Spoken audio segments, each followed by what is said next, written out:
Hey everybody, it's Aaron. So this is going to be the final lesson in our Daniel class at South Haven. We really only got through about chapter 12, verse 4 on the last day of class. And so I said, hey, look, I'm going to go back to my office next week and I'll record a final lesson working through the end of the book. So that's really what this is going to be. So we've worked through the whole book. The notes that I've been emailing out to our list are my notes on it. I think they're over 100 pages now, but they're trying to walk you verse by verse through the whole book, okay? Which is how I like to study through a book, like really all books, but one like this that has so much history particularly. So just, I guess, to kind of summarize, we started out Daniel chapter 12. We looked at the end of chapter 11 and how chapter 11 has 45 verses. And so the first 35, pretty much you have agreement that it's referencing Persian history to Grecian history with Alexander the Great, his four generals. And then you have, starting about verse 21 through 35, pretty much agreement. It's discussing Antiochus Epiphanes. But then in verse 35 through 45, you kind of have a couple different positions. Some people think the whole thing is talking about Antiochus Epiphanes, a continuation of what's been discussed since about verse 21. Some people think it switches to Rome in verse 40. Some people think it switches to Rome in verse 35. I'm of the persuasion currently, the position I have currently, that we start talking about Rome either in 35 or 40, because the events of chapter 11, verses 40 through 45, really, I think seem to fit with Rome. And previously, it's been talked about how Antiochus Epiphanes was sent home defeated by the ships from Kittim or Cyprus, which seems to be Rome. So just like throughout the book, you've got this transition of kingdoms. Daniel 2 and 7 talk about Babylon, and then Daniel 2, 7, and 8 talk about Medo-Persia, Greece, the division of Alexander the Great, his Grecian kingdom into four generals who rule up until Rome takes over. And Rome was discussed in chapter 2, chapter 7, and then I believe here in chapters 10 and 11, moving into chapter 12. That's the position I take. I'd highly recommend Drew Leonard's commentary on the book. If you had to just read one, I would have you read Drew Leonard's commentary. It's called Exposition of Daniel. And in the email that I send out with the notes, I've got a link to his website. I think it's CAD Leonard or CAD Books. Let me see if I can find that email address real quick, so that if anybody's watching this wants to look up his commentary, it is CAD Leonard.com. So CADLEONARD.com/books is his specific books page. So, all right. So let's do a short little summary. So in chapter 12 and verse 1, I'm going to be explaining it really from the position that we're discussing Rome and the destruction of the temple in AD 70, about 40 years after Jesus's death, burial, resurrection, give or take a few years. Some people think this is talking about Antiochus Epiphanes and how he destroyed the temple in about 168 AD, 168 BC, 168 years before the birth of Christ, give or take a few years. And then they would say, well, Jesus is just reusing that language that they would have known about Antiochus. I think he's talking about AD 70. That's how I'm going to explain it. If you take a different position and you think it's talking about Antiochus Epiphanes, you're going to probably explain some of these verses a little bit differently. But I think those are really the two main contextual options. Going forward and saying it's talking about the Antichrist really just leaves the context completely, and I think does a disservice to the text. So, all right. Chapter 12 and verse 1, we're going to skim through these because we covered the first 3 or 4 verses in the last lesson. Daniel 12:1. At that time, Michael shall stand up. I think it's the time that the Roman Empire is in power, okay? The great prince who stands watch over the sons of your people. We talked about how in chapter 10, it seems like there's something going on providentially in the spiritual realm where angels are watching over nations. How that all works, I'm not sure. Some people think, well, that's figurative language. We're in a figurative book. Either way, that's the two possible options. And then it says in Daniel 12:1, there shall be a time of trouble, such as never was since there was a nation of Israel, even to that time. So it's saying, look, there's something coming that's going to be the worst it's ever been in the history of the Israelite nation. Is that literal language? Matthew 24:21, Jesus basically points to, almost repeats that statement identically and seems to apply it to AD 70, which is the discussion. That is what's being discussed in Matthew 24 and Luke, which we'll look at later. But even to that time. Some people say that that's figurative language because there's some other sort of passages used similar to that in like Ezekiel 5, 8, and 9, speaking of the Babylonian captivity.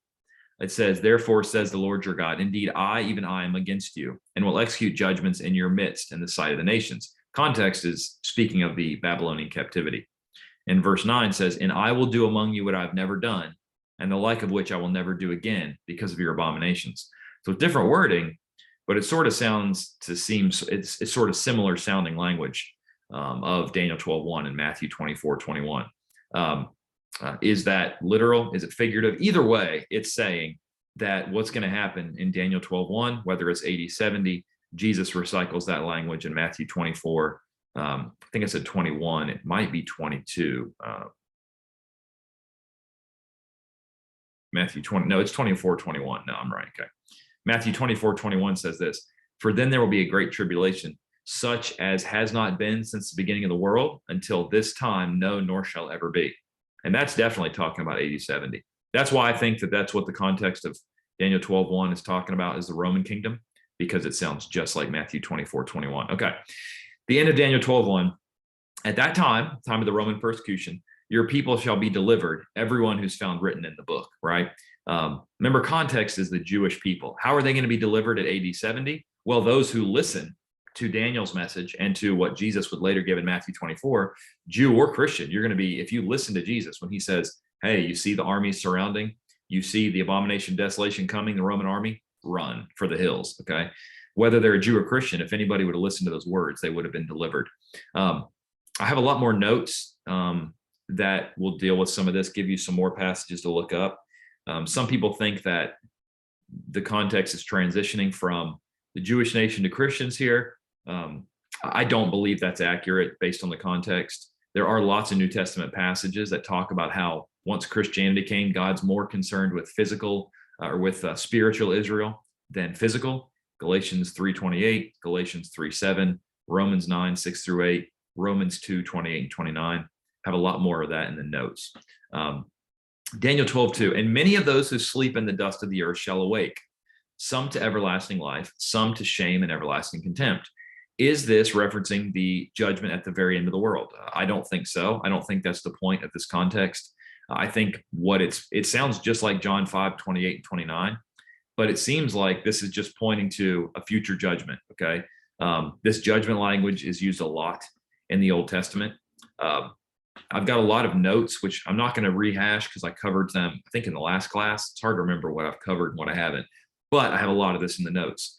Is this speaking of a spiritual resurrection of the nation, like in Ezekiel 37, where you have the valley of dry bones and talks about this resurrection, but it's basically not talking about a physical resurrection, but the resurrection of Israel from captivity going back into Babylon, right?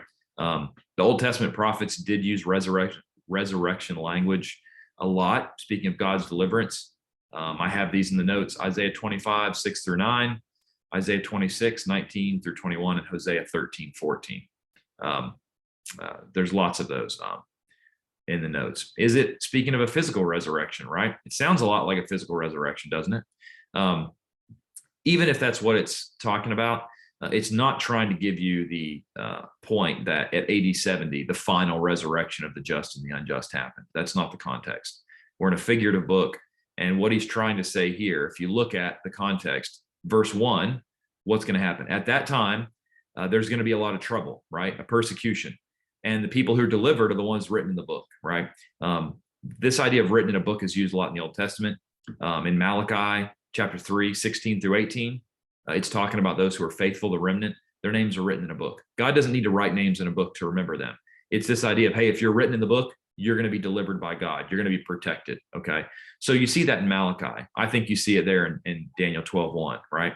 Daniel 12:2, there's going to be a resurrection at some point in time, and those who are faithful, everlasting life. Those who aren't, everlasting shame and contempt, all right? Look at verse 3. Those who are wise shall shine like the brightness of the firmament. Those who turn many to righteousness like the stars forever and ever, okay? So those who are faithful, rewarded. Those who are faithful in verse 2, rewarded eternal life. Verse 1, their names are in the book. Verse 1, their names aren't in the book. Verse 2, everlasting contempt. Verse 3, they're not mentioned. They're not going to shine like the firmament. So it's just given in all three verses this idea of, hey, faithful, rewarded, unfaithful, not rewarded, punished, right? That's what I think the context and the overall thrust of those three verses is. I think sometimes it's easy to say, well, this language sounds like this language in the New Testament, therefore it's speaking of the exact same event. You have to make sure to keep that in context. All right. Daniel 12:4. This is where we really are picking up from the last class. Okay. So in Daniel 12:4, you have this. But you, Daniel, shut up the words. Remember, you have this vision of, you're going to see in a second, these Daniel being spoken to, and we'll wait till we get to that verse to say how many figures there are and who's where. Verse 4, but you, Daniel, shut up the words, seal the book until the time of the end. Okay. Many shall run to and fro, and knowledge shall increase. All right. So Daniel, shut up the words, seal up the book. All right. What is that referencing? Him to shut up the words, seal up the book. In the Bible, many times you'll see, if you read through the Old Testament, they had a signet ring, and that signet ring was used to seal a document with wax, not only to authenticate it and say this came from the king, but also to hide the contents from prying eyes until it reached the proper time, until the recipient of the message, until it was the proper time for them to open it. Okay.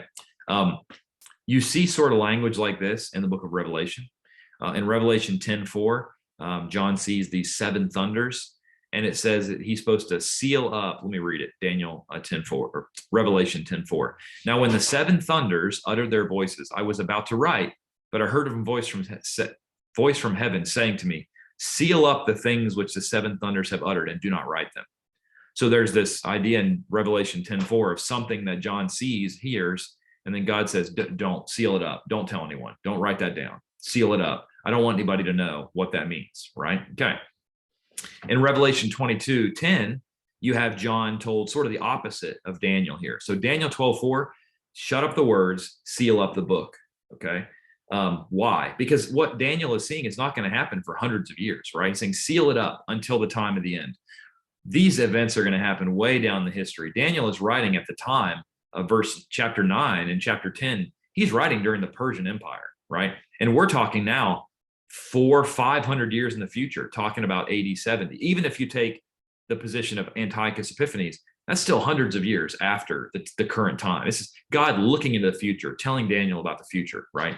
So he's saying, seal it up until the time of the end, till the time of the end, okay? Not the end of the world, the end of the vision that Daniel's being given, okay?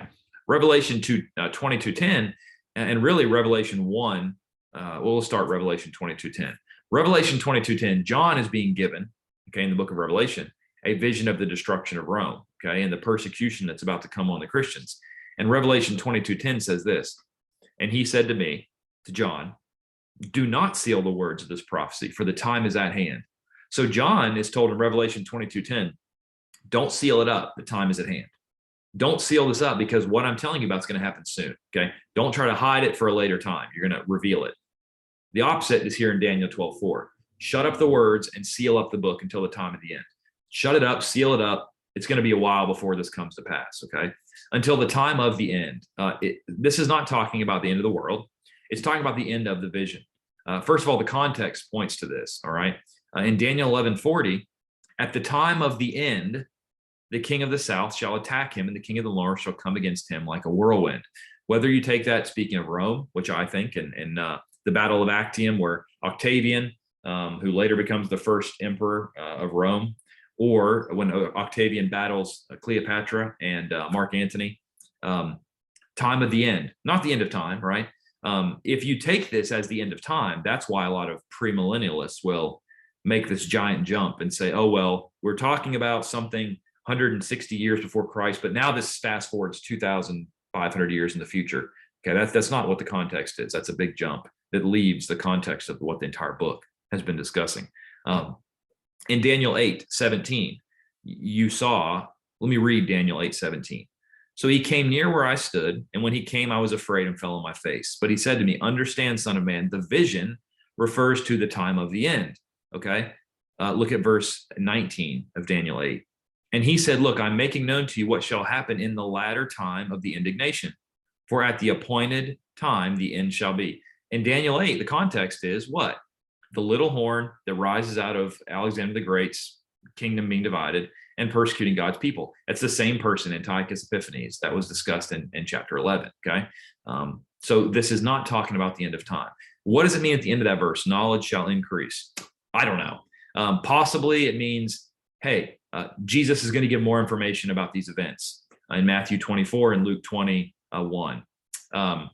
We see in 1 Peter 1, 10 through 12, speaking of the salvation, but listen to this sort of idea that what we have now in the New Testament, they didn't have in the Old Testament. The prophets didn't have. 1 Peter 1, 10 through 12.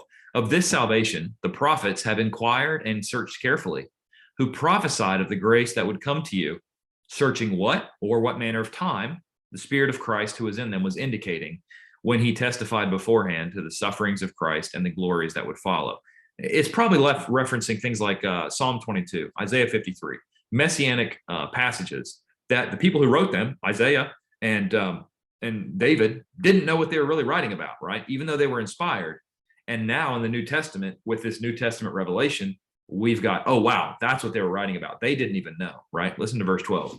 To them it was revealed that not to themselves, but to us, people under the new covenant, first century in context, they were ministering the things which have now been reported to you, those people Peter's writing to in the first century, through those who have preached the gospel to you by the Holy Spirit sent from heaven, things which angels desire to look into. He's saying, look, there's lots of things the prophets wrote about that when they wrote it, they didn't even know what they were talking about, right? So the knowledge shall increase. Is that what it's talking about? Possibly, right? Okay. Daniel 12:5. Then I, Daniel, looked, and there stood two others, one on this river bank and the other on that river bank. So you have a river, you have two men, one on each coast, and then you're gonna have a third person up here hovering over the river. Okay. Look at verse 12:6. And one said to the man clothed in linen, who was above the river, the waters of the river. So one of these angelic beings, probably an angel, I don't know, on the banks of this river, okay, one of them asks this man in linen on top of the river, above the waters of the river, how long shall the fulfillment of these wonders be? So even these angelic beings are asking this man in linen, hey, how long is this going to be, right? Daniel wants to know, and so do these angelic beings, apparently. Who is the man in linen? We've seen the man in linen in Daniel 10, 4 through 9, and the description is sounds a lot like the pre-incarnate Christ, right? It's possibly not. Maybe it's another angelic being, but compare that, the notes in Daniel 10:5 we've already had discussed in that class. Compare them to the book of Revelation, and man, they sound almost identical. So is it the pre-incarnate Christ? Possibly. Is it not? Possibly. Either way, it doesn't really affect the overall gist of the thrust of the context or the message, I don't believe. Daniel 12:7. Then I heard the man clothed in linen who was above the waters of the river, when he held up his right hand and his left hand to heaven and swore to him who lives forever, possibly God the Father, if it's the pre-incarnate Christ. If it's just another angelic being, it basically swearing to the Godhead, right? That it shall be for a time, 1, a times, 1, 2, and half a time, 3.5, all right? When the power of the holy people has been completely shattered, all these things shall be finished. So, hey, when are these things going to happen? I'm going to tell you, when the power of the holy people has been completely shattered, all these things shall be finished, okay? Once again, you have a man lifting up his hand, the time, times, and half a time. We discussed that earlier. It was in Daniel 7:8, speaking of Rome, okay? Daniel 7:21, this horn, okay, the little horn, different little horn. I think that's talking about Vespasian or Titus, not talking about the little horn of chapter 8. It's a different horn. But it says the horn was making war against the saints. And then Daniel 7:25, he shall speak pompous words against the Most High. He shall persecute the saints of the Most High, intend to change times and law, for the saints will be given into his hand for a time, times, and half a time, okay? Daniel 7:25 is where I have, I think, all the notes. And in that class, we discussed the time, times, and half a time. If somebody takes this context as Antiochus Epiphanes in the 168 BC, they're going to say, hey, he was in Jerusalem, sieged it for about 3.5 years. If you take this to be AD 70, which I do, then you have 3.5 years, which was the beginning of the siege in 66.5 through AD 70. Okay. So either way, you're going to make this fit based off whether you think it's Rome or Antiochus Epiphanes. Okay. Daniel 7:26 said that the court was seated, judgment was set, and at that time, power was removed. Okay.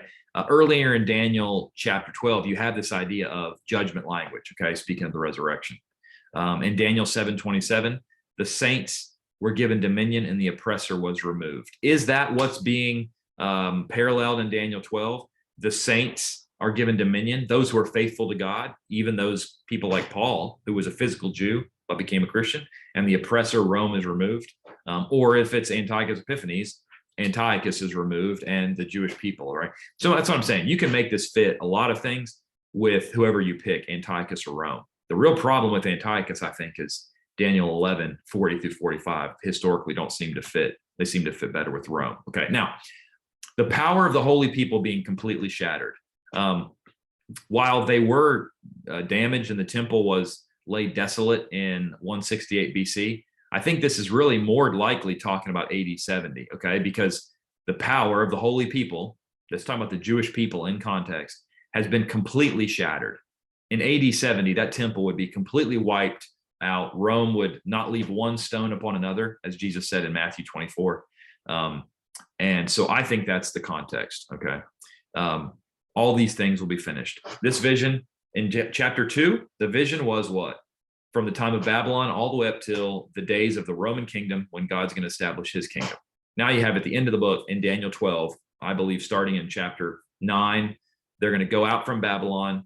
Chapter 10 and through 11 and 12, you have this Babylonian to Persian to Grecian to the four kingdoms, king of the north, king of the south, being two of those four kingdoms that came out of Alexander the Great, all the way down to Rome and up to AD 70, verse 7, when the power of the holy people has been completely shattered. All these things shall be finished. All these visions shall be finished. Okay. I have a lot more things in the notes that you can read through on your own time.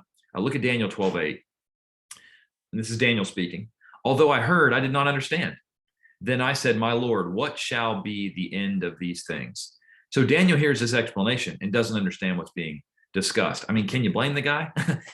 Persia is in power and he's being given these future events that it's easy for us to look back and say, well, okay, hundreds of different people have exposited this and compared it with world history and historians, and one person stood on the shoulders of another to say, oh, okay, we think we know what this is saying, even though we might still be wrong on some things. Daniel's hearing this and it's explained to him. I mean, go read Daniel chapter 11 without world history and tell me if you could make any sense of that if you were in Daniel's position. Of course you couldn't, right? So Daniel hears this explanation and doesn't understand what's being discussed, which we wouldn't either if we were in his position. And so he asks, hey, what shall be the end of these things? I don't follow, okay? Matthew 13:17, Jesus said this, for assuredly I say to you, many prophets and righteous men desired to see what you see and did not see it, to hear what you hear and did not hear it, right? Now, Jesus is basically in context talking about something a little different. But what he's saying is, hey, there's lots of prophets wanted to hear and see what you see in the New Testament, in the gospel, but you have more information they didn't have. 1 Peter 1:10 through 12 talked about that, right? Jerome, who was a writer about 400 years, 4th, 5th century, in his commentary or discussion of Daniel, he wrote about this verse. If the prophet himself heard and did not understand, what will be the case with those men who presumptuously expound the book which has been sealed, and that too unto the time of the end, a book which is shrouded with many obscurities. Now, I understand what he's saying. He's saying if Daniel didn't understand it, we got to be careful about being too dogmatic about anything, okay? I think we do have more information. Jesus gives more information in Matthew 24, but I do still understand how there's confusion and disagreement when you're looking at a book like this that it points back 2,000 years to all this world history of events, stuff before Jesus. But overall, whether you think it's AD 70 with Rome destroying the temple, completely destroying the temple, which is why I think completely shattering the power of the holy people, Daniel 12:7, whether you think it's Antiochus Epiphanes, okay, in 168, either way, the theme is the same. Those who persecute God's people, God will be victorious over them. His people who are faithful will be rewarded, and one day will be resurrected to everlasting life. And those who are unfaithful, their evil will be punished, and they will be resurrected to everlasting condemnation. Okay, that's sort of the overall theme. Okay, it's sort of similar theme to Revelation, which is being written to people who are being persecuted in the Christian age, okay, by Rome. Daniel 12:9. And he said, "Go your way, Daniel, for the words are closed up and sealed until the time of the end," not the end of the world, the end of the vision. Now, the New American Standard reads the end time. New American Standard is a great translation. I prefer the New King James. The NASB is better than the New King James in a lot of places, and there are times where I like the NKJV better. This is one place where I prefer the New King James reading, the time of the end, not the end time, okay? That's really, I think, sometimes can be one source for confusion, especially if someone doesn't study the whole book in context and go through it verse by verse, and they just hop to this verse and someone says, hey, Daniel said that this is talking about the time of the end or the end times. And someone today says, oh, that's talking about now, right? No, it's talking about the end of the vision, okay? Remember Daniel 8:17 and 19, the time of the end. Different ends in this book, right? The end of the vision being given in the context of that vision given to Daniel. Daniel 12:10, many shall be purified or made white and refined, okay? Many faithful people are going to be purified, but the wicked will do wickedly. None of the wicked shall understand, but the wise shall understand, okay? The wise, those who follow God, understand his word, are faithful, are going to be rewarded, okay, with everlasting life whenever they die and the final judgment comes, okay? Those who are wicked, who don't understand, aren't going to follow God. They're going to be unfaithful. They're going to be punished, all right? This language of purification is pretty similar to what Jesus uses in Matthew 24:15. Listen to this. Therefore, when you see the abomination of desolation spoken of by the prophet standing in the holy place, whoever reads, let him understand. That wise person, remember what Daniel wrote, okay? But this is really common purification language in the Old Testament and the New Testament. Let me read you a couple passages. Zechariah 13:8 and 9. It shall come to pass in all the land, says the Lord, that 2/3 in it shall be cut off and die, but 1/3 shall be left in it. I will bring the 1/3, this faithful remnant, right, through the fire. I will refine them as silver is refined. I will test them as gold is tested. They will call on my name. I will answer them. I will say, this is my people. And each one will say, the Lord is my God. Zechariah is talking about a time of persecution where 2/3, the unfaithful, is going to be cut off and die. 1/3, the faithful remnant, is going to be brought through. And when they're brought through, they're brought through the fire. And they're going to be refined. They're going to be tested as gold is tested, as silver is refined.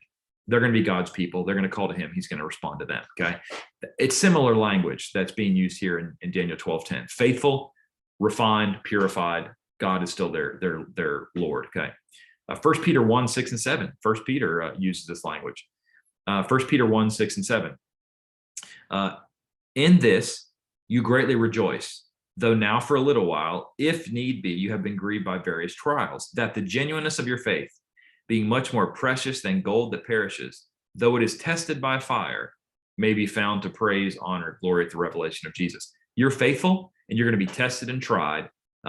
Much more precious, your faith, your genuineness of your faith, much more precious than gold, even though it's tested by fire at the revelation of Jesus Christ. 1 Peter 4:12 and 13. Beloved, do not think it strange concerning the fiery trial, which is about to try you, this persecution, okay? As though some strange thing is happening to you, but rejoice to the extent that you partake of Christ's sufferings, that when his glory is revealed, you may be glad with exceeding joy. Verse 13. Rejoice to the extent you partake of his sufferings, when his glory is revealed, to be glad with exceeding joy. Okay, so don't think it's strange when this fiery trial that comes, right? This fiery trial is going to refine you. This persecution. Okay, look at Job 23:10. This is Old Testament. But he knows the way that I take. When he has tested me, I shall come forth as gold. Old Testament, New Testament, similar language. Purified, getting rid of all the impurities, right? And that's what's being talked about in Daniel 12:10. Okay. Things being described in this will purify many people. How do you fit that with AD 70? Well, AD 70, the temple is destroyed. That's going to confirm to many people who are still kind of, wait a minute, did God really get rid of the temple worship and all this? Well, the temple's been destroyed.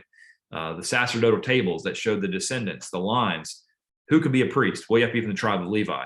Well, what if all your records are burned up? Okay. AD 70 would confirm that God had eliminated the Jewish covenant. It lost its power at the cross.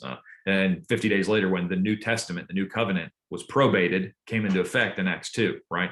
But there were still a lot of people that were, and maybe rightly so, they were confused, saying, wait a minute, did God really do away with the Jewish covenant? The answer was yes.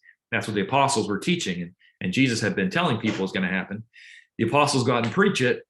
God waits about 40 years and then wipes the Jerusalem temple off the map, making a clear statement, hey, Judaism is done with, okay? Daniel 12:11. And from the time that the daily sacrifice is taken away, the Jewish temple had 2 sacrifices a day, okay? All the way back in Exodus talks about that. From the time that the daily sacrifice is taken away and the abomination of desolation is set up, there shall be 1,290 days, okay? 1,290 days is the same thing as 42 months, same thing as time, times, and half a time, okay? 3.5. Same thing. That's what that is, 1,290 days, okay? So there's 2 time markers given. The daily sacrifice is taken away. The abomination of desolation is set up. The abomination of desolation, Antiochus Epiphanes, is when he built an altar to Zeus on the god's burnt altar and sacrificed pigs, all right? In AD 70, that's what Titus and the Romans did the exact same thing, okay? They sacrificed pigs on God's altar, which was unclean. That's what the abomination of desolation was, okay? In Matthew 24:15, Jesus said, when you see the abomination of desolation spoken of by the prophet Daniel, let the reader understand, okay? It's talking about Jesus saying, hey, the same thing had happened in Antiochus's day. And also the thing that Daniel wrote about is going to happen in AD 70, okay? So here's a question. Of these time markers, sacrifice taken away and the desolation is set up, the 1,290 days. Is it 1,290 days between the events? So from the time the daily sacrifice is taken away, there's 1,290 days till the desolation is set up? Or is it saying from the time that the sacrifice is taken away and the abomination of desolation is set up, then there'll be 1,290 days until, look at verse 12. Blessed is he who waits and comes to the end of, I'm adding that, the 1,335 days, which is an additional 45 days added from 11:11, which says 1,290 to verse 12, 1,335 days, right? Look, I'm going to walk you through some of this, right? Some people think that the 2 events start the 1,290 days. Some people say that the 1,290 is in between. The truth is, I really don't have any idea. I have some hunch, right? I would take a position, but let me just give you let me throw some different things out there, see what you think sticks, right? You think makes the most sense, right? If AD 70, if we're talking about Rome, is the start of these events, if both of them start, then when would the 1,290 days end? 3.5 years after AD 70? That doesn't seem to fit. Some people that take that position say, well, it's a figurative. It's not literally 1,290 days and 1,335. It's literal. And that extra time is saying 3.5 years or an incomplete time after AD 70. The persecutor that destroys Jerusalem, Rome, will then be destroyed, like what's talking about in the book of Revelation. Okay. Is that what it's talking about? Some people take these days literally, okay? One resource takes the 1,290 and says that there's 1,290 days, 3.5 years, between about AD 66 all the way to AD 70. So let me just read you some notes. This guy, his website has a lot of great information, right? So when he says something, I'm kind of like, interesting. But he says he would appeal to Josephus's Wars, book 2, 2.19.56, verses 5 and 6. All the notes, okay? I've got my separate monitor over here that I'm looking at that has the camera. So I know the camera's here, but it shows up over here. So if you wonder why I'm looking to the side all the time. So this guy would say the 1,290 days start on year 66, Heshvan 5, okay, which would be the date, Cestius, when Rome surrounds Jerusalem. That's a Jewish calendar, okay? When Rome surrounded Jerusalem, okay? What happened in history is in rumors, they caused Rome to retreat. Later, they came back for the final siege on Jerusalem, which would end on 70 Sivan, S-I-V-A-N 5, okay? 70th year, Sivan 5, okay? Sivan's the month, 5th day. It's a Jewish calendar. Daniel 12:12 mentions an additional 45 days. Well, what would that happen? The people that are trying to seek a literal interpretation say 45 days after the last siege would be year 70, Tammuz, okay? That's the month. 19 to 20 is the day, which was the final siege and absolute destruction of Jerusalem. So they would try to use Josephus and the actual Jewish calendar and say this is a literal 1,290 1335 days. Maybe that's right. I don't know the Jewish calendar that well. And this guy knows what, I think he actually lives in Jerusalem. And so I know that he lives in Jerusalem because he does a lot of excavation, and he's a member of the church.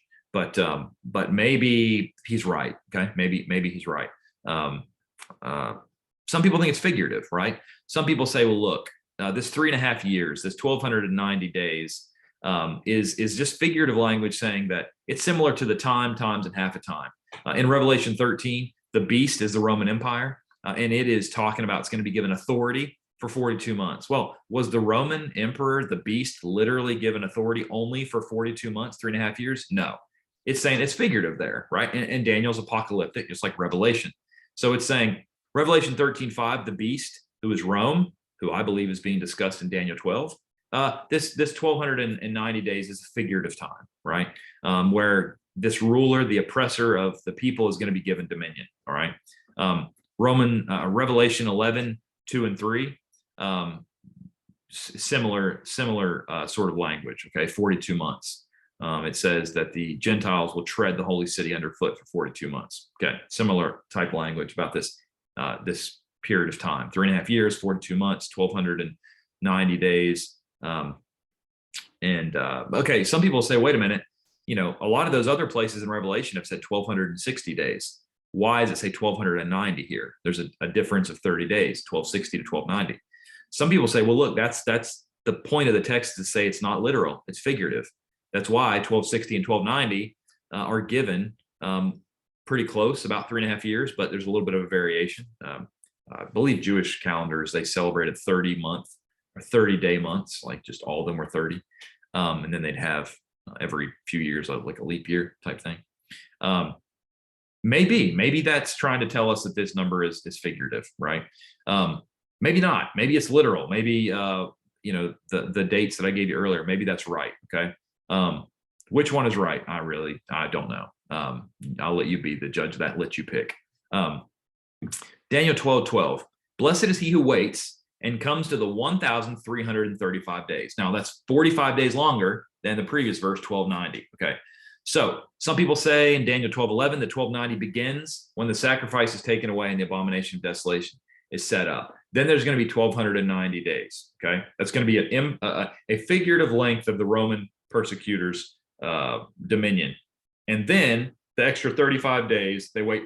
45 days. Wait 45 days longer to 1,335. There's going to be blessings. Is it literal? I gave you in the last verse the explanation of one member of the church that thinks it could be literal. He knows the Jewish calendar a whole lot better than I do. Is it figurative? A lot of people take this position. Either way, let's just look at the overall thrust. Let's not, miss the forest for the trees. I think that's how you say that. The point is there's going to be persecution, whether it's Antiochus Epiphanes or Rome, either position. There's going to be persecution. Those who are faithful, who stick with God, who hold to his word, are going to be written in a book. Okay. God doesn't need a book, but that's his language. They're going to be written in a book. At the resurrection, they're going to be given eternal life. Those unfaithful people, whether it's Rome or Antiochus or, Hitler in Germany in the whatever, or a persecutor in the future, every single persecutor of people, if you're faithful to God, you're going to be rewarded one day. And that's the overall gist. Be faithful during persecution, you'll be rewarded. Similar to Revelation 2:10, be thou faithful unto death, and you'll receive a crown of life, right? That's the whole point of these visions, to give this future history, as you've seen throughout the whole book, but then to encourage faithfulness at the end of the book, okay? It's like Revelation encourages faithfulness, all right? Whether it's Antiochus or Rome as the persecutor, the message is the same, okay? Listen to Revelation 2:10, be thou faithful unto death, and you'll receive the crown of life, right? Listen to this, though, Matthew 24, which is for sure talking about the destruction of Jerusalem in AD 70. Listen to this. He who endures till the end shall be saved, right? He who endures to the end shall be saved. Speaking of Matthew 24, verse 13, the destruction of AD 70. All right, verse 13 of Daniel 12. But you go your way till the end. Daniel, you go your way till the end, for you're going to rest, you're going to die, and you're going to arise to your inheritance at the end of the days. All right. He says, Daniel, this isn't going to happen in your lifetime, right? That's why I told him to seal it up. It's not like John, Revelation 22:10, hey, don't seal it because the time is at hand. That's not what's being said here. He's saying, look, you're going to go your way, you're going to rest, seal it up. It's going to be hundreds of years in the future. One day you're going to rise to your inheritance, all right? What does it mean at the end of the days here? it means it's not going to happen in your lifetime, Daniel, but is it saying the end of time? Well, Daniel obviously will be resurrected with all others at the end of time, right? Maybe it's saying you'll arise one day at the final resurrection, but that's kind of a given for everybody, all right? Is it saying that you're going to arise at the end of, arise to your inheritance? Not a literal resurrection, but sort of figurative language about this inheritance that you're going to receive, this maybe honor, prestige, at the end of the days, the end of the Jewish age. That would fit with the context. Of course, Daniel was going to be resurrected at the end of time. The context of Daniel 12 would be AD 70. Jesus did vindicate or confirm Daniel as a prophet in Matthew 24 when he's talking about these same events. And he says, therefore, when you see the abomination of desolation spoken of by the prophet Daniel standing in the holy place. So maybe this verse is saying, hey, look, Daniel, seal this up. It's not for this time. But later, whenever Jesus says, hey, Daniel, what Daniel wrote about, that's now, Daniel's going to receive some sort of inheritance, right? Maybe that's what it's saying. By Jesus making it clear that the events that Daniel wrote of found their fulfillment in AD 70 and the destruction of Jerusalem. Maybe that's what it is. Either way, I do want to end with this statement. I have a few more in the notes, some articles about Matthew 24 from Christian Courier 3, a study of Matthew 24. This generation shall not pass away. Speaking of Matthew 24:34, I believe it is. And was the siege of Jerusalem in AD 70 the worst in history, right? The idea of Daniel 12:1, Matthew 24:21, there's going to be nothing like it before or after, right? In the history of Israel, I think Daniel 12:1 is referencing, but I got some articles in the notes on that. So one commentator ended his book with this statement: is the interpretation which I have given here the correct one? Question mark. Perhaps not in all respects, but at least it has the merit of remaining in the context. I really like that statement. I actually don't even remember what commentator said it. I don't have it written in my notes. Let me read that one more time. He said, is the interpretation which I've given the correct one? Perhaps not in all respects, but at least it has the merit of remaining within the context. It's very likely, I would say probable, that maybe a verse here I gave this explanation that wasn't right. But I know that the overall context, I've stayed within the context, right? So I agree with that statement and pretty much want to say the same. Is everything I've said in this class 100% accurate? Probably not, right? But at least I'm staying within the context. Some people don't stay within the context. They jump to an antichrist, the end of time. They completely leave the context. I don't think that I did that. So is it Rome in Daniel 11:35 through 12:13? 12:13. Is it Antiochus? I'll take the position of Rome now. Maybe I'm wrong. Either way, if it was Antiochus, Jesus is just recycling that language and saying, hey, just like Antiochus, now this really happening. But Daniel 12:7 says the power of the holy people completely shattered. I would say that only happened in AD 70 in Rome. So AD 70 by Rome, 168 by Antiochus. Either way, it's not premillennialism. It's not an antichrist. And so I'm going to end Daniel, the class on Daniel with that. Hopefully it's been helpful. I have the notes that I have been giving out to people who've asked for them. I'm trying to open up and see how long the notes are. I think they're like 100 and some pages. But if you want those notes, if you happen to watch this class at a later time, you weren't in the South Haven class, but you see it on my YouTube, you can send me an email. I would probably use my personal email, Aaron, Aaron, Gallagher, Gallagher, TV @gmail.com. I know that's one I'll have for years. So Aaron Gallagher TV @gmail.com. And I can email you a PDF of the notes. I'm scrolling down through right now. It's at least 119 pages. That may be the end of it. Yeah, it's 119 pages of notes and on Microsoft Word. So hopefully it's helpful. And if you need anything else, let me know. If you have any other questions, you can send me an email and ask those as well. Hope the lesson has been beneficial to you, and appreciate you taking the time to watch these, and we'll talk to you soon. See you later.